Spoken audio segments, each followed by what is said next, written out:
درود به همگی، وقتتون بخیر باشه. امیدوارم که حالتون خوب باشه.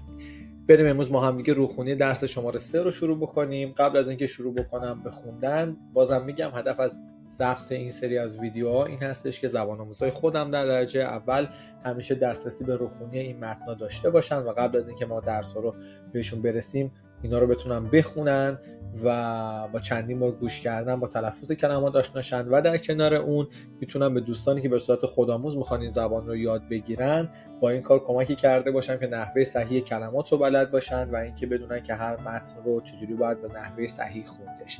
میدونین که این کتاب رو میتونین به صورت رایگان از کانال تلگرام ما دریافت بکنین. بریم شروع بکنیم. اونیتاتا تری اینترو سالا د کورس. La facultata de litere, la parter, este o sală de curs pentru studenți străini. Acum în clasă sunt câțiva studenți dintr-o grupă de dimineață. Ei au curs de limba română.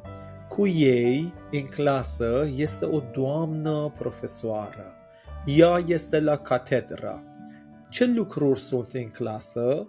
În clasă sunt multe bănci și scaune. Un cuier, un dulap cu cărți, iar pe preț sunt câteva tablouri și două hărți. Bravo, foarte bine, dar pe bănci ce aveți? Pe bănci fiecare student are caiete, cărți, dicționare, creioane, pixuri și multe hârtii. Tu, Nicos, de ce lucruri ai pe masă?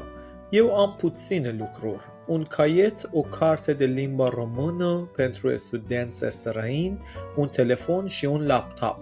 Dicționar nu ai? Ba da, am un dicționar român-grec, dar în geantă. Bine, acum tu, Selma, ce obiecte ai pe bancă? Eu nu am încă nimic. Foarte rău. De ce? Ce este acolo? Acolo este o ușă, iar lângă ușă este un cuier.